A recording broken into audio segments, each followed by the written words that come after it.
don't have to borrow my husband's this time. I brought it home. Yeah, so this is from chapter 1. And the trope in this book is fake relationship, which is much loved in romance novels where two people for some reason have to pretend to be dating. And I don't know that I've written one before, but I sure had fun. So here we have Lark. She's just been kicked out of oncology. She's had a really bad day.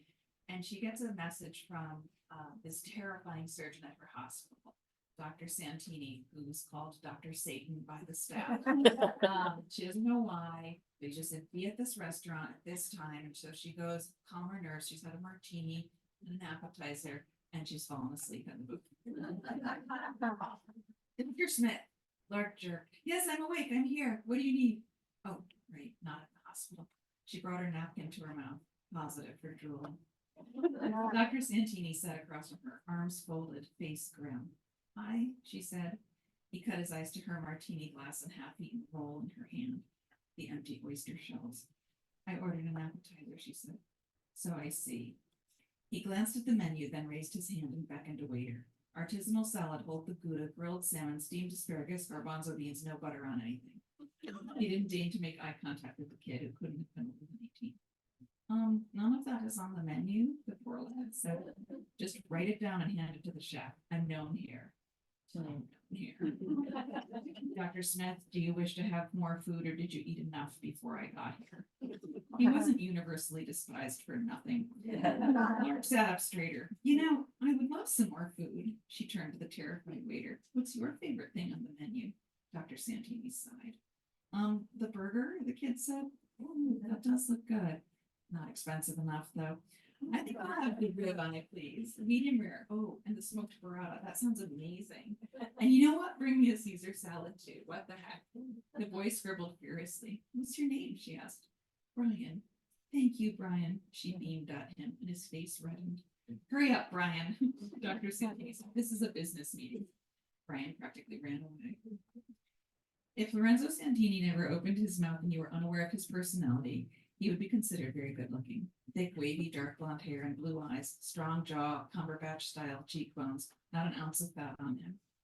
I heard you were dropped by oncology today, he said. She flushed. Technically, yes, but I'm hoping to get back in. I was told you have issues with people dying. Oncology is a strange choice in that case. Is that why I'm here? Do you want to advise me on my career? He scoffed. Hardly. I imagine you'll be churning out babies in 3 years, not practicing medicine at all. Hey, you need to talk to an obstetrician. Babies aren't exactly churned. Oh, good line. The buzz from her drink was really helpful. Good. What's your first name, by the way, since we're enjoying this lovely meal together?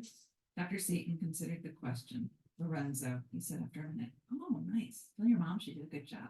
My name's Lark, she added. Lark, but everyone calls me Lark, except for my twin sister. We're identical. He didn't comment. Do you have siblings, Lorenzo? His eye twitched. Didn't like being called anything but God, she gasped.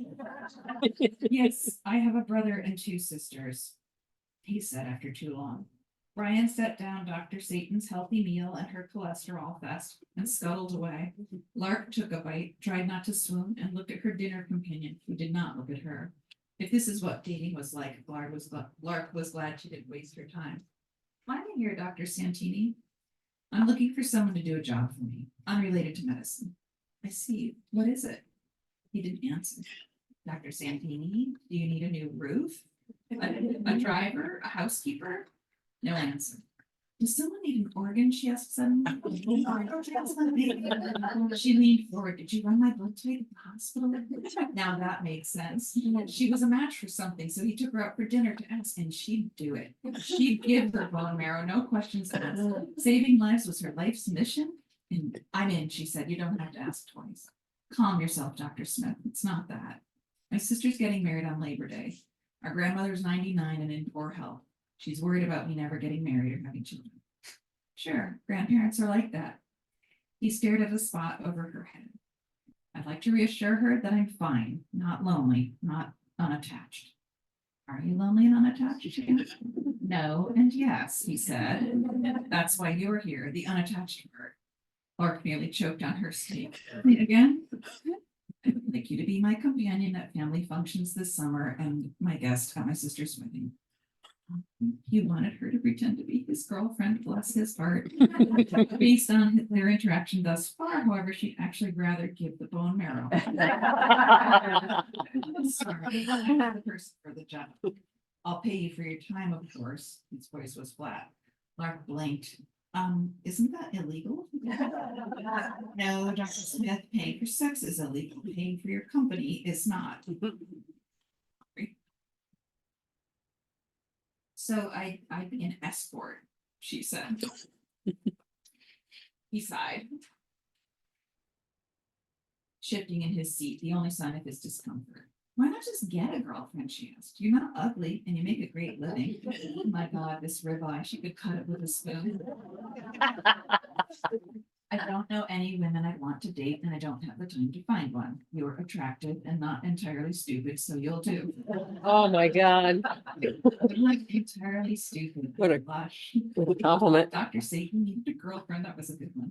What's in it for me? The money, for one. He glanced at her torso. I'd buy you some decent clothes. Some Julia Roberts now?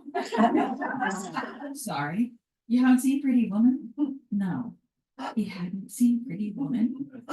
Why lie to your grandmother? Just get on Tinder. I'm sure someone would like you. I have yet to find a woman whose company I enjoy more than solitude. I'm guessing that last sentence is why you're trying to rent a human, Dr. C. Look, I'd rather pay you than lead someone on. I'm sure you're aware I wouldn't date you in real life. So Ooh, compliments like Threw her crazy. back in the- Aren't you delightful? She said. This is a very special offer, but no. Brian appeared holding menus. Dessert? He asked. Yes, please, Lark said. I can't believe you want dessert after that enormous meal, Dr. Satan said. I can hear your arteries hurting me. I just want to run up the bill. She glanced at the menu. I'll have the chocolate tart and cappuccino. Thanks, Brian. Of course, sir. Nothing, he said, staring at Lark. Plenty of women dated assholes, especially wealthy assholes. Surely women would be interested in him, and a man had his needs, right? But maybe he was more the sex doll type. Or asexual, that seemed more likely. Brian brought Lark's dessert and coffee, and Lorenzo sighed. Listen, he said. I could get you back into the oncology program in Hyannis or somewhere in Boston. How could you do that? He shrugged. I went to Johns Hopkins with the president of Dana-Farber. You're not stupid, just embarrassingly emotional from what I hear. You don't think that would be unethical? It would be like Bill Gates saying, there's a young programmer I want you to meet. No, I would never do something that would breach my ethical standards. Like ask a younger doctor who works at a hospital where you're a god to pose as your girlfriend? He glared. You know what? The offer's off the table. Forget I asked. Wait, what aren't you telling me? Because being single wasn't so awful that a person would rent a date. In fact, she had the impression Lorenzo Santini liked being single. Jesus never dated after all. He shifted. My grandmother was put on hospice a few weeks ago. I don't want her to die concerned about me being too alone. Oh no, those were two powerful words right there. Hospice and alone. She herself knew the feeling all too well.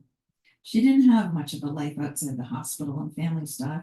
Maybe this would distract her from the yawning hole in her life. I'll do it, she said. I'm a softie where grandparents are concerned. Not for money, though. His shoulders loosened a centimeter or two. This is where you say thank you, she said. Thank you, he said. So a few family parties, the wedding, then we break up. Yes, and if my grandmother dies before that, your services will no longer be required. She almost wondered if he preferred that. She stuck out her hand. You have yourself a girlfriend, Dr. Satan. He didn't blink. Guess he knew his nickname. I don't want a girlfriend. Just show up and be pleasant. He glanced at her hand, took out his wallet, and pulled out a black Amex. Can we be done now? Wow. I don't think I'm going to such a lot of weeks.